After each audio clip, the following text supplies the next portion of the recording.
Hey everyone, it's Jason. Welcome back to another series of Zombicide unboxing videos for classic or the original Zombicide. These are the special guest boxes.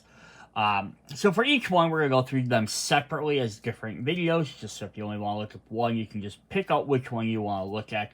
But each one typically has two new survivors created specifically or designed by one of these other artists. We have another one there as well. There's the John Kovalic has a little bit different, but then each one also contains the regular version and a Zombicide version. Now, some of these are just original cool survivors. Some of them are ones that kind of fit or theme maybe into other worlds that they've created. So they're very neat. So the common thing we'll get in all of them is we'll get our two oversized survivor ID cards. And then the back side will have the Zombivor versions.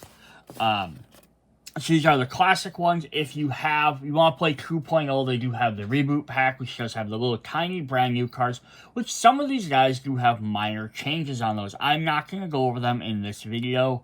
If that's something you'd like to see, as I went through that pack in a previous video, you can always go look up that if you want to see those individual cards. But if you ever want to see a comparison, I can possibly do it, but I'm not going to go through each one of these because it's just a lot of extra work. For mostly the part being, they dropped abilities that don't exist in 2.0 anymore. And I'll try and mention that. I'm just not going to pull up the other cards. The other thing you're going to get in the pack is you're also going to get 2 extra clips. Of course, these were to keep track of your adrenaline levels throughout the game. So you get those in each one. And if you're not familiar with what Zombivor versions are, it's a special mode that for classic versions, so like for this, for example, we'll get 2 versions of this miniature. One's a regular and one's a zombie version. And then once your survivor dies, you can flip over their card and you can play as a zombie version of their character. Reselecting their abilities. They have slightly different abilities. They have more health. They have up to 5 health instead of the 2 or 3 that you start with. So they're a little bit more durable. Or you can always opt to just start with them. So that's the basis I just wanted to go over for each video will be that way. Then we'll go ahead and hop into these one at a time. And I'll have the link for the description for each one in the videos for all one. So if you've watched one, you want to jump to the other one quickly, you can do that. Alright, let's get started. Alright, for this guest video, we have John Kovalic, who is known for Dark Tower, or Munchkin. So this is actually one of the more different sets, because instead of having 2 characters, survivors, and their Zombivor versions, we just get 4 survivors, and no Zombivors. These are, I think, the only guys in the entire classic set that do not have Zombivor versions. And my only guess is that either one, when John Kovalic decided to help do this and do the guest stuff, he either wanted to have all 4 characters for his Dice Towers. These are like the 4 main characters. Or he had decided he did not want them to be... Yeah, or possibly he didn't want them to be zombies. I'm not sure which one, because otherwise this would be like most sets only had 4 characters, so it would have been a guest spot. It would have been almost like a bigger box, like all the other ones. It had 4 characters and 4 zombies, so maybe he just didn't want to do either one. Yeah, so we're gonna get Mac here, Gilly, Igor, and Carson. So these are also, because they're more cartoony, aren't going to really look like or fit the Zombicide theme. So I can definitely see why this might not be a group for everybody. I just noticed on here, I just quickly glanced, it says Mud Bay, Wisconsin. I just find that interesting because I too am from Wisconsin, not from Mud Bay, but which might not even be a real place. I'm not positive, but that's interesting. So I love the Dark Tower comics and Munchkin and stuff. Yeah, so we're gonna look at these guys. So these guys, yeah, again, do not have Zombivor versions. We just get the one version of them, and again, they're not gonna really look like the rest of the zombie characters. They're a little bit more bigger and goofier. So again, everyone might not want to play with him for that reason. Alright, so we have Carson here, who is in a tank. So yeah, you don't see a lot of the other zombie survivors running around in a tank. But it's definitely fun. I'll have to check sometime to see how these compare to the Zombicide or the Munchkin game at some point. They have the Munchkin Dungeon Crawler. I think they're a little bit bigger than those guys as well. Alright, so Carson has two blue abilities. He has Slippery and a Helicopter Pilot. So Helicopter Pilot is designed for the Rumor set, which allows them to pilot the helicopter. You have to have someone with that ability to be able to use it. So there's only a handful of people, I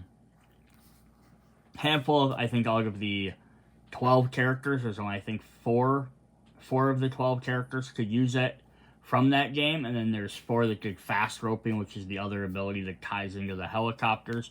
And then they had some of the promo characters, and I think there was another 2 of each of those. Then we've seen a few characters here and there that have had it. So it's kind of neat. This is also said if you really want the helicopter characters, you guys add these guys in there. Slippery, of course, lets you avoid having to pay the additional cost when you're moving out of areas with zombies. So if there's 2 zombies, you can still move for your 1 action instead of having to pay 2 additional.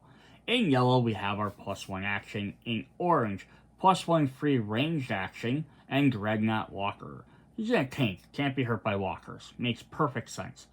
Extra range action is always nice as well. In red, 1 free combat action or +1 die roll for combat or Lifesaver. Lifesaver lets you target a zone that has a zombie and a survivor and pull your survivor out into your zone. So this is a great way to keep your allies alive if they're getting overwhelmed. And then the fact is, they could potentially have Dreadnought Walker right there, or Slippery. So they could even get into, zones with zombies and pull someone out of an area that's maybe 2 zones deep, pull them out, and they can still move and potentially do that a second time. Depending on how many actions they have. So yeah, pretty cool there. Again, so I flipped it over, it's just a 4 inside on there. So that doesn't do anything for us. Alright, up next we have Mac, who's, I guess, kind of the titular leader of the group. So he's kind of doing a double-pisted action shot. Very, I kind of looks like in here more like he's going Matrix and get ready to back and do, bullet time lean. He's got a grenade in his pocket. Got a sword just in case. Yeah. Alright, so what does Matt do for us? Matt being... Oh, I lied. I said there was no other... I said in the other video there was no other character I thought that had Born Leader. I was wrong. He also has Born Leader. So there's only 2 guest characters that have Born Leader. Oh, how I missed that. I literally checked. So Born Leader lets you... give a free action to another survivor. So it makes sense. He's the leader of the group, so he can give actions out to everybody. He's like the DM whenever they do the Dungeons and Dragons, if that's not what it's called in their world. I forgot exactly what it's called. Yeah, so yeah, he also has Helicopter Pilot. In orange, he has 1 free ranged action and Gunslinger. So yeah, we have a second ranged character here. We have Gunslinger. All ranged weapons as if they had the dual symbols. It's double wielding weapons. Yeah, toss him another gun. Also really cool with this ability is that as you start out, usually a couple of guys might start with basic pistols, or basic ranged weapons, maybe a cross, a bow, or who knows. What you could do then is, when you upgrade, is give him the basic stuff, and he can walk around dual wielding. Yeah, the base aren't as good as stuff you might find later, but at least you're not wasting that other card. Then in red, +1 die for combat, +1 free combat action. Seems pretty same with all these guys. And then Distributor. Distributor is super cool. So you resolve in the spawn step. Draw as many zombie cards as there are spawns, and assign a card to each spawn zone as you choose. It's worded a little bit differently for how it's exactly worded, because you have modern and 2.0, classic and 2.0 play a little bit differently for some of the spawns. But basically, if there's 4 spawn zones on the map, you draw 4 cards. Instead of spawning 1, 2, 3, 4, you draw them one at a time. You get to pick all 4 and put them where you want. So if you drew 8 walkers, an abomination, 2 runners, and 1 walker, for whatever reason like that, you can decide which ones are closer or farther away from you. So if like you have someone that can deal with a lot of walkers, maybe put a lot of the walkers near you. You can't deal with the abomination, put them on the far side. Maybe put the runners away from you so they have to take longer to get to you. Maybe put them close. You have someone that can take them out right away. Or in the abomination, you have a Molotov ready. Just bring them over, have them like spawn as close to you guys as you can so you can throw that Molotov, take them out as fast as possible. Yeah, it's just a neat little idea. Kind of goes with Born Leader. It gives them a way to kind of like control the game a little bit, which is very neat. Alright, up next we have the girl in the group. We have Gilly, kind of looking Tomb Raider-esque. She also has double guns and a sword.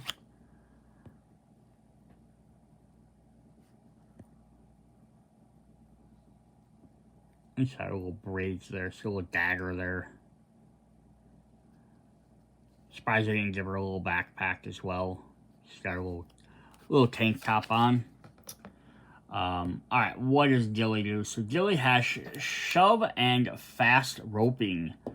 So fast roping is the other helicopter ability. So while a helicopter is flying from one area to the next, normally you can only get out once it lands in one of those 2 spots. With fast roping, these guys can drop down and land anywhere. So it makes flying across the map with a helicopter a little bit nicer for these guys can swoop in and drop somewhere else. Otherwise, shove lets you push all zombies from your zone into another zone, which helps kind of like opposite of Lifesaver, basically. You can get guys out living. You can shove them into like bigger groups together, or shove them into an alley or back into a doorway, and then step out of line of view of them. Might be helpful as well. Some different objects. Shove them closer to like some other. Like maybe shove them into a zone with a melee guy, then they can melee them quicker. In orange, 1 free range action and steady hands. Now we have our ranged characters. We have 2 melee. I think we're gonna have 2 melee and 2 ranged. Steady hand says ignore all the other survivors have chosen, even when using a ranged attack or driving a car. So yeah, basically you can then now shoot into zones with survivors, and you don't have to worry about hitting them. You know, let your melee guys just sit there and do stuff where your ranged characters can help them out. In red, 1 free move action, +1 die roll for combat, and Rotten. Rotten is definitely an interesting ability. It's neat. I don't know how often it gets worked. I think they removed it for 2.0. I want to say, I think it's another one they just replaced it with Tough, but I'm not for sure off the top of my head. But what Rotten does is basically if you don't perform a combat action, melee or range, don't make noise, don't drive a vehicle, car, helicopter, or whatever, anything that would be loud and attract a zombie, essentially, you get a Rotten token. As long as you have this Rotten token, zombies ignore you. They'll move right through you, they won't attack you. You still have to pay extra actions to move through them, but at least they won't hurt you. Unless you make another noise or action later on. It'll stick from turn to turn.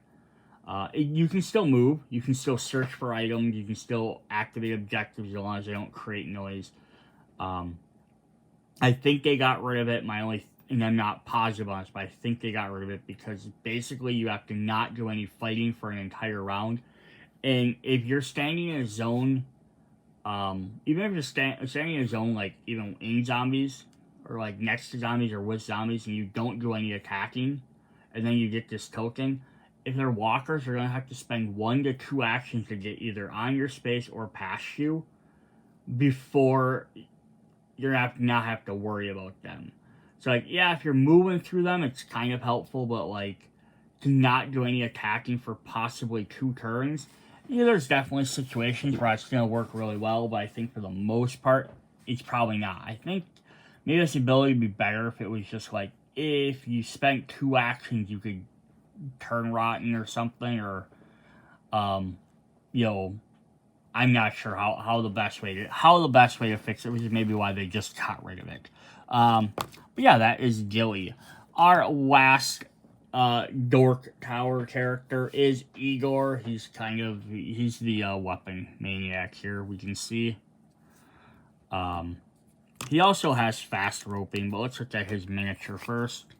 He is strapped. He's got a bazooka, little pack of missiles, a giant missile, a huge broadsword, a huge battle axe, a spear, and like, is that maybe a flamethrower? So if like everyone's kind of parodying like some of the different things, he's maybe like trying to parody like maybe like a Rambo. Not for sure there. He starts with Bloodlust melee, so he gets that extra double move attack action for melee, or he has fast open, so you can drop like a helicopter quick. In orange, he has +1 die roll for melee, or Collector Walker. So this is not one that we see anymore. They got rid of this for 2.0, so I don't know what his gets replaced with. But he gains double the experience each time he kills a zombie of a specified type. So basically, if he kills a lot of walkers, he gains extra experience, which is a really neat idea and concept. But when you have to worry about somebody gaining too much XP, and then they jump up to the next color too quick, it leaves everyone far behind. Otherwise, again, I think it's sort of like rotten, and the idea is that eventually he's gonna have this ability, like when he's in orange, and it's like the problem is like he gets too much now, so he's gonna get to where he's about to go into red, and then maybe some other guys have just gotten to orange, or haven't gotten quite into orange yet, because maybe he's just killing a lot more and he's gaining a lot of extra XP, is that you don't want him to jump up into red when other people are still at the beginning of orange. So then it's now he's like, oh, I can't attack walkers, and that limits what he can do. I think they're trying to get rid of stuff that limited you for why you could attack. In red, though, he has Ambidextrous, Barbarian, and roll 6, he gets +1 die for combat. So Barbarian means that he gets to replace his dice with the number of actors, meaning zombies or survivors in his zone, and roll that many dice. So if his weapon would normally do 2 dice, and there are 5 miniatures in his zone, he just roll 5 dice instead. So this is a really great way for them to be able to do a lot of extra damage, maybe have a weaker weapon, maybe have a weapon that has less dice, but maybe more damage, because now he has a chance to roll more dice. Which is really cool. And then Ambidextrous lets him treat all melee and range weapons as if they had the dual symbol. So you can basically pick up anything and dual wield it. Yeah, so it works well. If you do ultra red mode, where you finish off red and you circle all the way back around, you could get both of them. That's really cool as well. Yeah, so definitely neat there. Yeah, so those are our four characters for the Dork Tower. Again, not for everybody. Their abilities are all really cool. Their gameplay is really neat, so nothing wrong there. Especially if you have room more and you're looking at picking up some different characters quick. To use the helicopter mechanic, you have 4 guys right there that can use it. But you might not like their miniatures. They don't really fit in. Worst case is just pick 4 other miniatures and play with them instead. Just keep track of who's who if you like their abilities. It's always a possibility as well. Alright, hope you guys enjoyed the video. Check out the rest of the guest boxes. See you there. Bye.